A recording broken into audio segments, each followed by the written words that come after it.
작년에 이제 정권이 바뀌었죠. 윤석열 대통령이 되면서부터 북한과의 관계가 안 좋아지기 시작했습니다.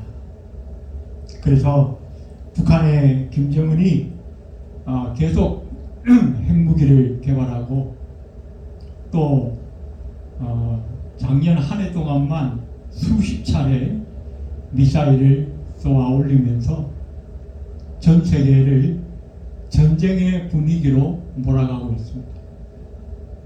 특히 우리 한반도의 우리 대한민국 국민들은 많은 두려움을 느끼고 있습니다. 그런데 사실상 세상에서 가장 무서운 것은 북한이 가지고 있는 핵무기가 아니라 그 핵무기를 사용하려고 하는 김정은이라고 하는 사람의 마음이 무서운 것이죠.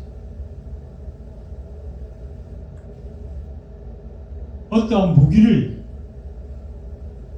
그 무기 자체가 두렵다기보다는 그 무기를 잘못 사용하려고 하는 사람의 마음이 더 무서운 것이요, 더 심각한 것이라는 것입니다. 사람의 마음에 따라서 어떠한 도구나 어떠한 무기든 좋은 쪽으로 사용될 수도 있고 나쁜 쪽으로 사용될 수도 있다는 것입니다. 그래서 이 클레멘트 스톤이라고 하는 사람은 이런 이야기를 했습니다. 마음이 바뀌면 행동이 바뀌고, 행동이 바뀌면 습관이 바뀌고, 습관이 바뀌면 인격이 바뀌고, 인격이 바뀌면 운명도 바뀐다. 우리의 행동, 우리의 습관, 나아가서 보통 사람들이 절대로 바꿀 수 없다고 하는 우리의 운명까지도 우리의 생각, 우리의 마음이 어떻게 바뀌느냐에 따라서 얼마든지 달라질 수 있다는 것입니다. 오늘 구절에도 보니까 이런 말씀이 있습니다. 그가 사무엘에게서 떠나려고 몸을 돌이킬 때에 하나님이 새 마음을 주셨고, 하나님이 새 마음을 주셨다. 누구에게? 오늘 새롭게 이스라엘의 왕이 되어지는 사울이라고 하는 사람에게 하나님께서 새 마음을 주셨다는 것입니다. 헛 마음, 옛 마음을 가지고는 하나님의 일을 제대로 감당할 수가 없다는 것입니다. 하나님께서 이 사울이 그 아버지 기스가 암나기들을 잃어버린 것을 통해서 여러 지역을 돌아다니게 만드셨습니다. 그리고 어떻게 해요? 사무엘 선지자를 만나게 하시고, 또 이 사무엘 선지자를 통해서 그 사울에게 기름을 붓게 하셨습니다. 그런데 그것보다 더 중요한 것이 뭔가? 바로 사울에게 새 마음을 주셨다는 것입니다. 무엇하게 하시려고? 하나님께서 주시는 그 왕의 직분을 잘 감당하게 하시고, 오늘 우리도 마찬가지입니다. 오늘 예배하는 저와 여러분도 우리가 하나님 앞에서 하나님께서 우리에게 주신 사명, 하나님께서 우리에게 주신 직분, 하나님께서 우리에게 주신 그 소명을 제대로 감당하고 우리가 참된 그리스도인으로서 이 세상 가운데서 하나님의 영광을 드러내면서 살게 하시기 위해서 하나님은 우리에게 새 마음을 주신다. 그래서 우리는 무엇보다도 하나님께서 주시는 그 새 마음을 가져야 온전한 그리스도인의 삶을 살아갈 수 있다는 것이 바로 성경의 증언입니다. 오늘 우리는 이 말씀을 통해서 새로운 마음을 가지고 새로운 삶을 살아가는 그런 기회가 되어지는 시간이 되시기를 주님의 이름으로 축원해 드립니다. 자, 오늘 본문에서 우리가 먼저 보게 되는 것은 우리가 왜 새 마음을 가져야 하는가? 우리의 마음이 왜 중요한 것인가? 몇 가지로 먼저 말씀을 드리면, 우리 인간의 행복이 바로 우리의 마음에 달려있다는 것입니다. 한때 전 세계를 장악하고 정복했던 위대한 영웅 나폴레옹이라고 하는 사람이 있습니다. 그는 세계 최고의 정상에 올랐고 모든 것을 누리는 최고의 권력도 함께 소유했습니다. 엄청난 부와 권력과 권세를 한 몸에 가지게 됩니다. 그래서 많은 사람들이 부러워했습니다. 그런데 그가 죽을 때 이런 고백을 했습니다. 내 평생 동안 내가 진정으로 행복했던 시간은 단 일주일 뿐이었다. 여러분, 우리가 평생을 살면서 그 날이 얼마나 많습니까? 그런데 진정으로 행복했던 시간은 단 일주일 뿐이었다. 그런데 반면에 헬렌 켈러라고 하는 사람이 있었습니다. 보지도 못하고 듣지도 못하고 말하지도 못하고 삼중장애를 가졌어요. 말하지도 못하고 듣지도 못하고 보지도 못하는 거예요. 이건 뭐 사실은 살았으나 죽은 거나 마찬가지 아니에요? 그런데 평생을 살았어요. 그런 상태로. 얼마나 힘들고 고통스러웠겠습니까? 주변 사람들이 이 사람을 보면서 아, 저 사람 참 불행하다, 그렇게 생각하지 않았겠습니까? 그런데 그녀는 이렇게 고백합니다. 나이가 들어서 노년에 자기의 과거를 돌아보면서 이렇게 고백했습니다. 내 인생은 참으로 기쁘고 행복한 날들이었다.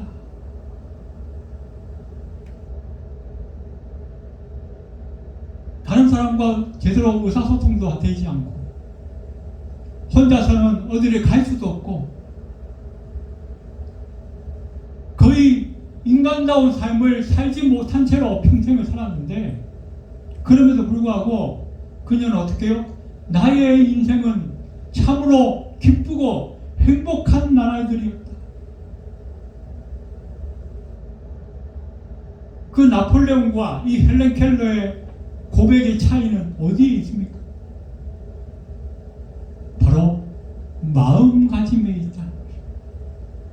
마음먹기에 따라서는 전 세계를 정복해도 불행할 수밖에 없고, 마음먹기에 따라서는 삼중의 장애를 가졌음에도 불구하고 나는 행복하다고 느꼈다.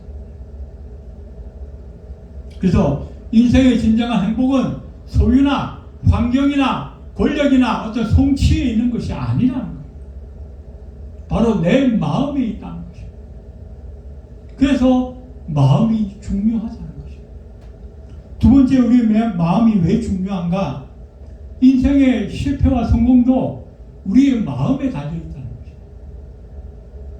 우리가 복음서에 보면 그 예수님의 기적 가운데 오병이어의 기적이 나옵니다. 거기 보면 두 제자가 나와요. 빌립과 안드레가 나옵니다. 빌립은 어떻게 했어요?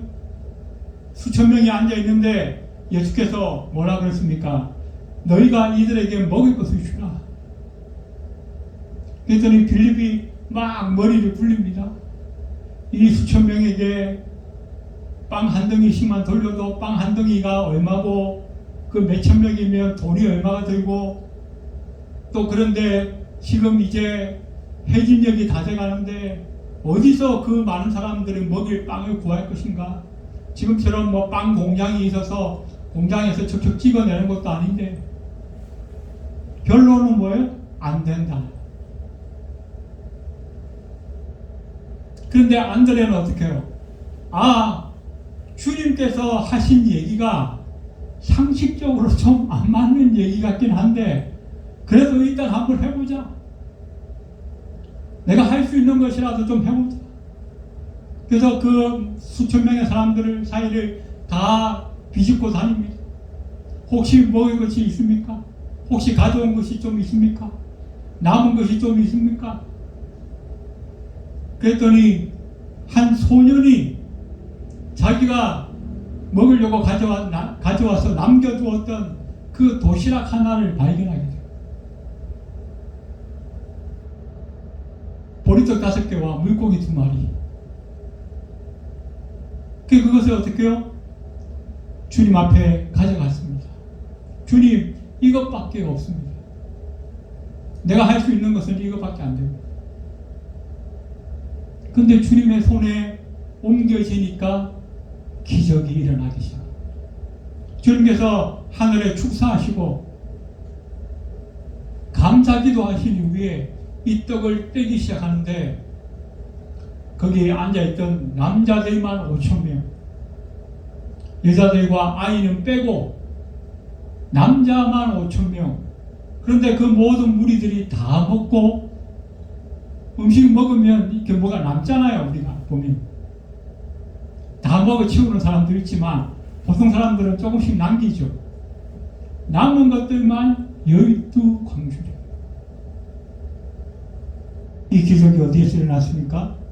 안드레가 내가 할 수 있는 것이라도 해보자라고 긍정적으로 생각했기 때문에, 긍정적인 그 마음을 가졌기 때문에 그 기적이 일어날 수 있었다는 것입니다.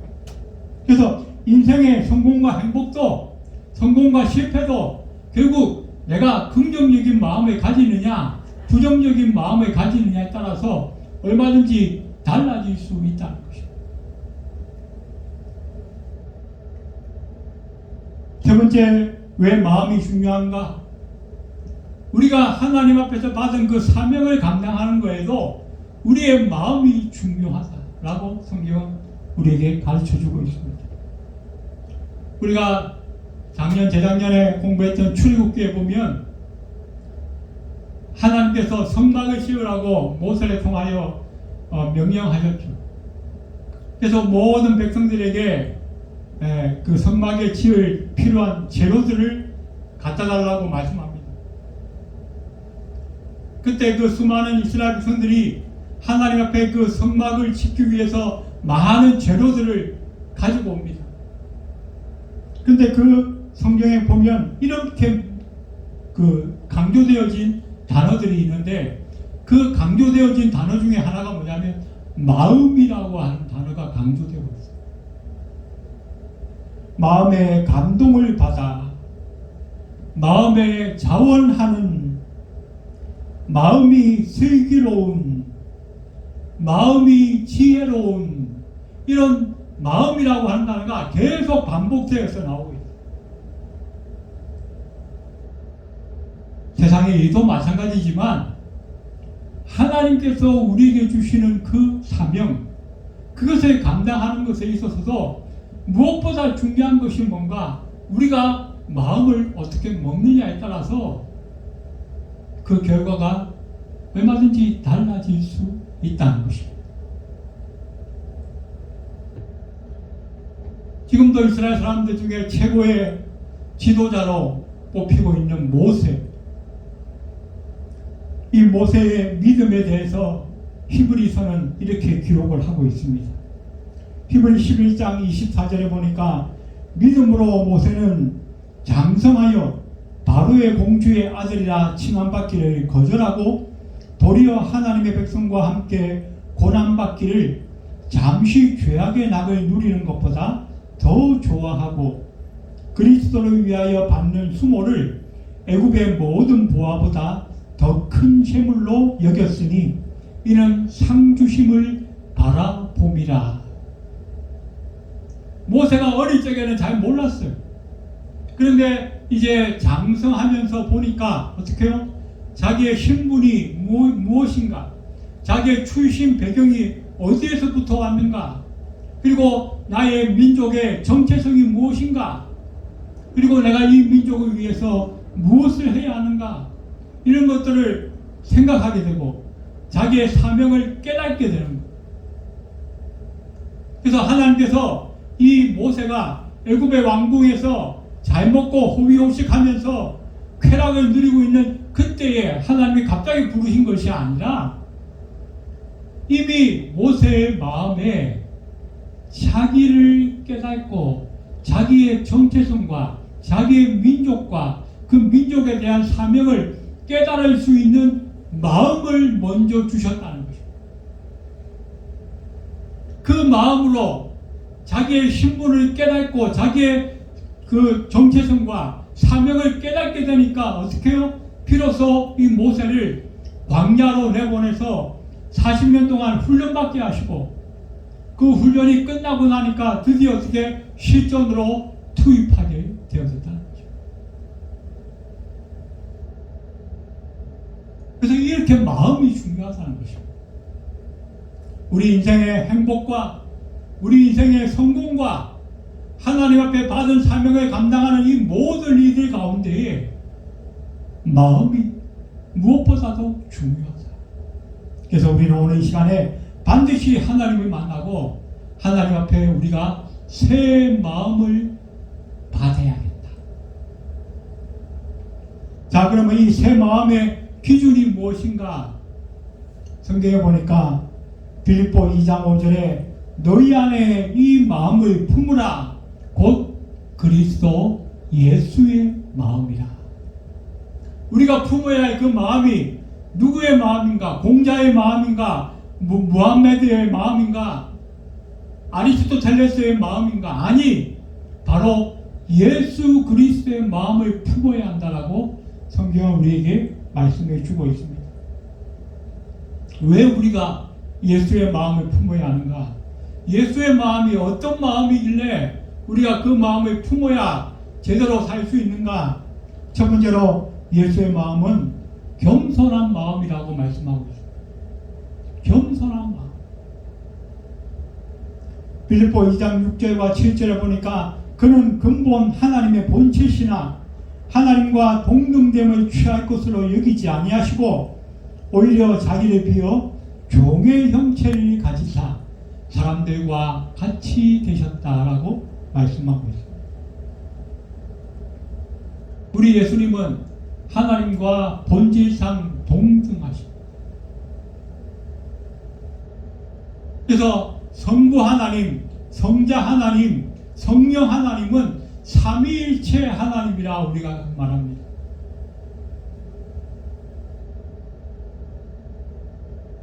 이슬람과 우리가 다른 것은, 다른 여타의 종교와 우리가 다른 것은, 다른 종교들, 그 이스라엘의 유대인들이 섬기는 유대교도 우리 기독교와는 다른 거예요. 근본적으로 유대교나 이슬람교, 기독교를 세계 3대 종교라고 말하죠. 그런데 이 이슬람교와 유대교는 우리 기독교와 근본적으로 다른 게 뭐냐면 그들은 유일신 하나님을 섬기는 거예요. 우리는 삼위일체 하나님을 섬기는 거예요. 그게 다른 거예요. 근데 우리 예수님은 하나님과 동등된 본질상 하나이신 분이에요. 그런데 그분이 어떻게 해요? 자기의 신분을 낮추어서 인간의 몸을 입고 인간의 세계로 오신 것, 그것이 성육신의 사건이라고 말씀하고 있습니다. 자기를 비웠어요. 자기를 낮추셨어요. 그리고 우리에게 오셨어요. 왜? 무엇 하시려고? 우리를 구원하시려. 그래서 이 예수를 따라가는 하나님의 백성들, 하나님의 사람들의 가장 근본적이고 가장 두드러지고 첫 번째로 나타나는 특징이 무엇인가? 겸손함을 가지는 거예요. 자기를 낮추는 거예요. 많이 배웠는데 많이 배운 채 하지 않아요. 많이 가졌어도 많이 가진 것을 자랑하지 않아요. 오히려 그것을 낮추는 자리에, 낮아지는 데 사용을 합니다. 우리 한국의 기독교의 성자로 불렸던 손양원 목사님, 여수 애양원에서 그 난자들을 상대로 복음을 전가하기 위해서 홀로 거기에 뛰어들었어요. 그래서 그 사람들과 조금 친해진 다음에 이제 함께 복음을 전하기 위해서 이제 교제를 가집니다. 때로는 김밥을 싸서 이 들에 나가서 같이 먹기도 하고. 그런데 이 사람들이요, 이 손양원 목사님하고 가까이 하려고 하지 않는 거예요.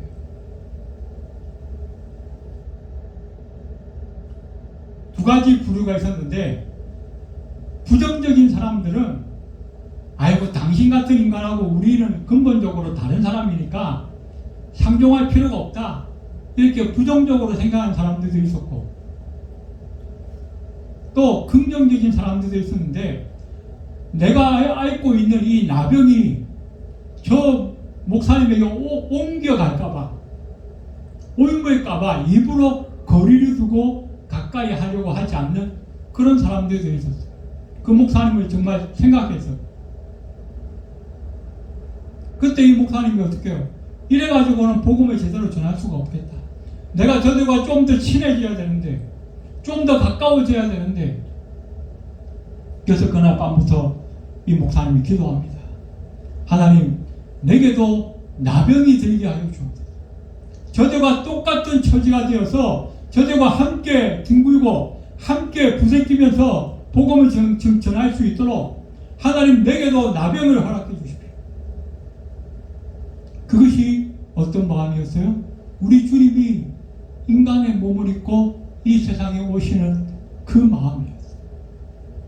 우리와 같아지기, 그래서 복음을 전하고 하나님 나라의 영광을 드러내기 위해서. 그런 겸손함이 하나님의 백성들에게 무엇보다도 있어야 할 마음이라고 성경은 우리에게 가르쳐 주고 있다는 것입니다. 그런데 많은 사람들이 어떻게 해요? 그 겸손함을 부정합니다. 왜? 자기가 손해보는 일을 하기 싫다는 거예요. 자기가 낮춰지는 일을 하기 싫다는 거예요. 자존심 상하고 또 남에게 굽혀야 되고 희생해야 되고 헌신해야 되고 싫다는 거예요. 왜 그렇습니까? 내가 내 인생의 주인인데, 내 주인 노릇을 제대로 하고 싶은데, 내가 낮추는 것, 내가 겸손해지는 것은 그걸 부인하는 것이니까. 그러나 성경은 그렇게 해야 한다라고 우리에게 말씀하고 있다는 거죠. 그것이 주님의 마음이요, 겸손해지고 낮아지는 것이 우리에게 오셨던 예수의 마음이라고 성경은 우리에게 말씀을 주고 있습니다. 두 번째로 주님의 마음은 어떠한 마음인가? 죽기까지 복종하는 마음. 빌립보 2장 8절에 죽기까지 복종하셨으니 곧 십자가에 죽으심이라. 제가 예전에 다른 설교 시간에 말씀을 드렸는데, 우리 주님은 죽기까지 복종하셨어요. 그런데 그 복종이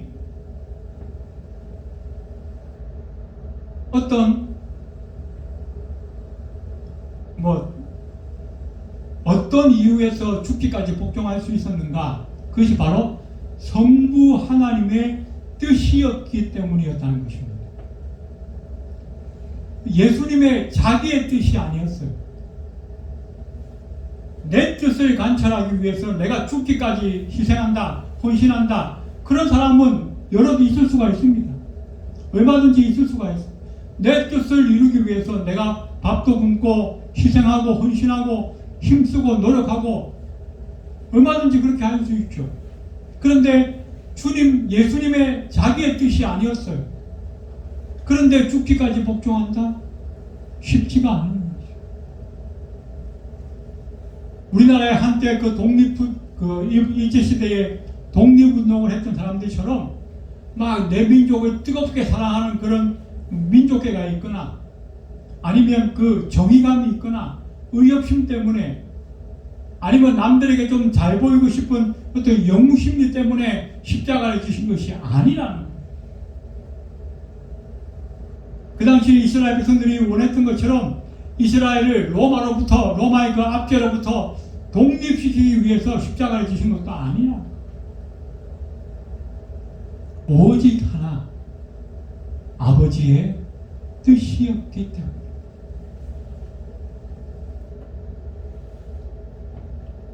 우리의 삶도 마찬가지입니다. 우리가 왜 예수의 마음을 품어야 되는가? 왜 우리가 이 새 마음을 품어야 되는가? 하나님의 뜻에 복종하기 위해서. 내 뜻과 내 결심과 내 의지와 내 생각을 내려놓고 하나님의 뜻 앞에 내가 복종하겠습니다. 하나님이 가라면 가고 하나님이 서라면 서고 하나님이 하라면 하고 하지 말라면 하지 말고 그것 하게 하려고 어떻게 우리에게 새 마음, 바로 예수의 마음이 필요하다라고 성경은 우리에게 말씀하고 있다는 것입니다.